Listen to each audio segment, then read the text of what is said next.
এবার বাগদেবীর নাম স্মরণ করে তিনি বলার জন্য এগিয়ে এলেন। পরনে গৈরিক বসন, মাথায় গেরুয়া পাগড়ি, হাত দুটি বুকের উপর রেখেছেন। এবার বলতে শুরু করলেন। তিনি ভাষণ লিখে আনেননি। তিনি প্রথমেই বললেন, হে আমার আমেরিকাবাসী বোন ও ভাইয়েরা। সঙ্গে সঙ্গে সভার মধ্যে তুমুল আনন্দের রব। 6-7 হাজার নরনারীর হাততালিতে মুখর হয়ে উঠল সভাঘর।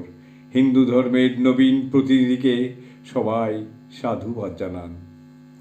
কত আপনজনের মত সকলকে ভাই বোন বলে ডাক দিলেন। কত আপনজনের মতো সকলকে ভাই বোন বলে ডাক দিলেন। এমন করে সবার আর কেউই তা ডাকেননি। আর তার বলার ভেতর কত উদারতা, কোনো গোঁড়ামি নেই। আমার ধর্ম সবচাইতে বড়, অপরের ধর্ম অসার, এরকম মনোভাব নেই। তিনি বললেন, সব ধর্মই সত্য। নদী কত পথ ঘুরে ঘুরে চলে, শেষে এসে মেশে সেই এক সাগরে। ধর্ম এই নদীর মতোই, নানা লোকের নানা মত, নানা জনের নানা পথ, এক এক ধর্মের এক এক পথ, উপাসনার নানা রকমের বিধি। তাহলেও একের সঙ্গে অন্যের বিরোধ নেই।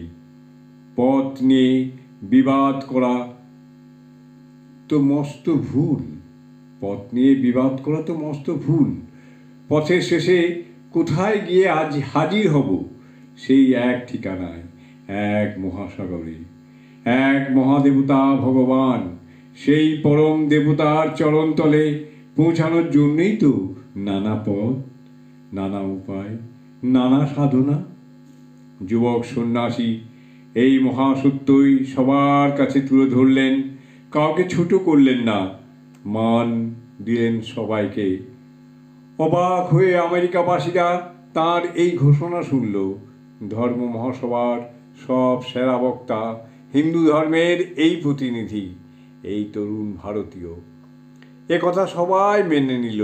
সারা আমেরিকায় ছড়িয়ে পড়ল তার সুনাম।